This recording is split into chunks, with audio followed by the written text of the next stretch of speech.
Have we reached Qadir? No. Are we interested in reaching Qadir? No. We just want to know about leadership. Leadership Allah chooses. A prophet can't choose a leader. Angels can't choose a leader. The leader must have knowledge. The leader must have strength. The leader can only be from the line of Ibrahim. Surah 2, verse 124. قَالَ إِنِّي جَاعِلُكَ لِلنَّاسِ إِمَامًا. I am making you an imam for the people. That Ibrahim had passed so many trials that he reached a level where Allah made him his imam. He now had an ability to lead Allah's people in spiritual affairs and political affairs. Then he replies, he says, قَالَ وَمِنْ ذُرِّيَّتِي. Ya Allah, you've made me imam. How about my offspring? Will there be any imams or no? The reply comes, قَالَ لَا يَنَالُ عَهْدِيَ الظَّالِمِينَ. My covenant, notice what imamat is in the verse. إِنِّي جَاعِلُكَ لِلنَّاسِ إِمَامًا. Ya Allah, how about my offspring? Will there be imams or no? لَا يَنَالُ عَهْدِ. This imamat is an ahd from Allah subhanahu wa ta'ala. My covenant of imamat will never reach the unjust. That means in your line Ibrahim, there may be imams, but the main criteria is that they cannot be a zalim. You may see people in the line of Ibrahim who are zalam, they are oppressors. Yet for you to be an imam from his line, you need to be someone who is known as adil, someone who is the justice of Allah on earth. Surah 2 verse 124. Then you come slowly into coming to Islamic leadership, where Allah in Surah 4 verse 59 says, Ya ayyuha alladhina amanu, O you who believe, Atay Allah, wa atay al-Rasul, wa ulil amr minkum. Obey Allah, obey the Prophet and the leaders from amongst you. Here we see obedience to Allah and the Prophet and the leaders is all brought together in one verse. That obedience to the leader after Muhammad is the same as obedience to Muhammad, which is the same as obedience to Allah. Now, someone will come and say, number 1 was a leader, number 2 was a leader, number 3 was a leader, Ali was a leader, Muawiyah was a leader, Yazid was a leader. Anyone can come and put any leader and they say we have to obey them. Yet when we do tafsir, what did we say? We do tafsir of the Quran by the Quran. Here the word is ati'u. The word ati'u means what? Obey. I now want to look for the derivatives of the word ati'u in the Quran. Let me see where else does Allah use the word ati'u or tuti' or ita'ah, to see whether there is a criteria which is given as to whom I can obey. In Surah 76 verse number 24, Allah subhanahu wa ta'ala says, وَلَا تُطِعْ مِنْهُمْ آثِمًا أَوْ كَفُورًا. You cannot obey a sinner, and you cannot obey a disbeliever. He tells the Prophet Muhammad there can be no obedience to a sinner or a disbeliever. The other verse in the Quran, what did it say? It said, obey the leaders from amongst you. This verse says you cannot obey a sinner. Therefore the leader has to be sinless if I bring those verses together. And there are only a group of people after the Prophet Muhammad, who Surah 33 verse 33 said, إِنَّمَا يُرِيدُ اللَّهُ لِيُذْهِبَ عَنكُمُ الرِّجْسَ أَهْلَ الْبَيْتِ وَيُطَهِّرَكُمْ تَطْهِيرًا. So here you see again the whole idea of what? Purification. This is the idea of leadership. This is leadership. Now you want to recognize what? Allah chooses his leader on earth. A prophet can't choose. An angel can't choose. The leader will be from the line of Ibrahim, but he cannot be unjust. He must be the manifestation of justice on earth. Now I come to see, was Ali ibn Abi Talib at that level spiritually that he could be a leader after a prophet? Or was it that he's not ready for it? Because Ali's still young. Ali's young. That's why I'm in my 60s, and my best friend is near me as well. We can pass this on. But this Ali is young, even though he's the whole name of Islam, he's young. Here we see, has Ali reached the level of spirituality or no? The best verse for his spirituality is Surah 3 verse 59 to 61. Why? Because that is the whole event of Mubahala. In this event, as we've already discussed in the previous night, which can be looked at from so many angles, when the Christians come, they say, what is your view about Jesus to the Prophet? He says, we believe Jesus is the Prophet of God. He says, what's your view? They say, we believe Jesus is the Son of God. Why? Because Jesus had no father. Therefore, he must be a son of God. The Quran replied, إِنَّ مَثَلَ عِيسَى عِنْدَ اللَّهِ كَمَثَلِ آدَمَ. If you're saying Jesus should be the son of God because he had no father, shouldn't Adam be the son of God? He had no father, he had no mother.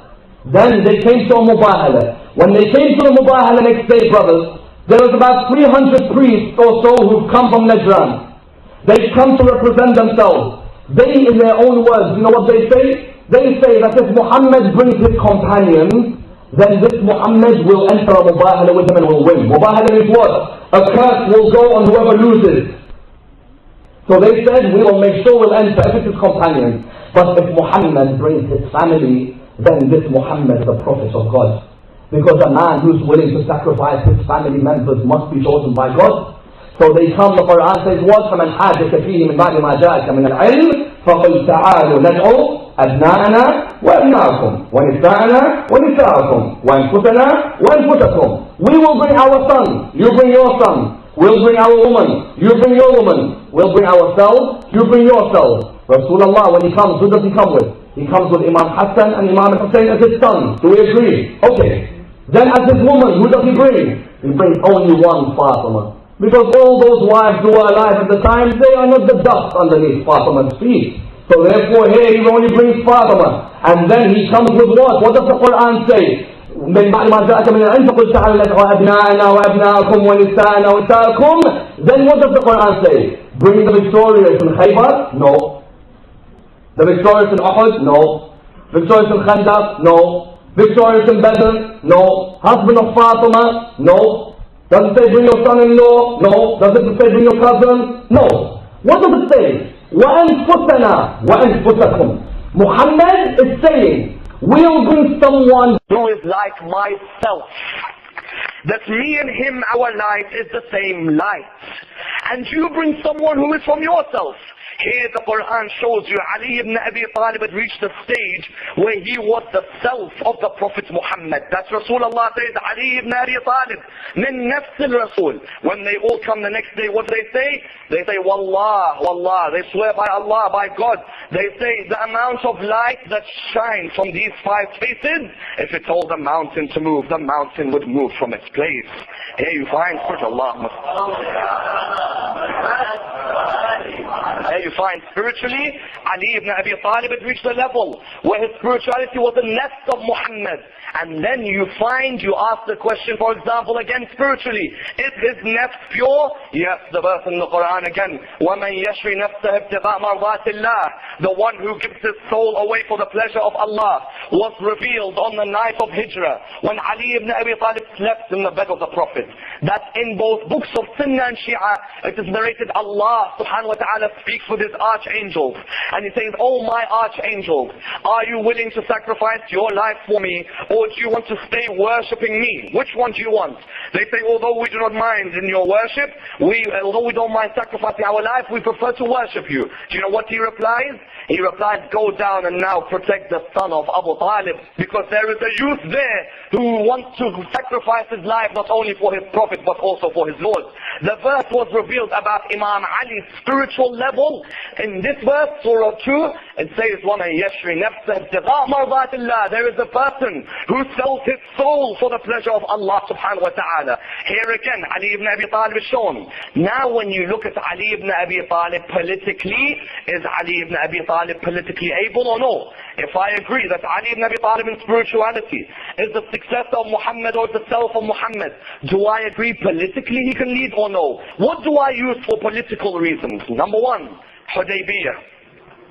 Number two, Mubahala. Number three, announcement of Surah At-Tawbah. Three areas to show you Ali ibn Abi Talib politically had been given the greatest piece of induction towards how you should be a leader for mankind. In Hudaybiyah, he is the writer of the Prophet Muhammad for political affairs. Where's everyone else? Where are they? You come and write. No. Who does he choose to write the letter Hudaybiyah? He comes forward in the name of Allah, the most beneficent, the most merciful. This Suhail who was there, what does he say? He says, remove the most beneficent, the most merciful. If we believed Allah is the most beneficent, most merciful, we wouldn't be here today. So then he says, okay, then Muhammad, messenger of God. At this moment he says again, remove messenger of God. Suhail says, the leader of the Quraysh, he says, remove messenger of God. Why? Because if we believe Muhammad was the messenger of God, we would have been the first to come forward and the first to testify. But we don't. Amir al-Mu'mineen said, Rasulullah says to him now, Amir al-Mu'mineen, remove where it's written messenger.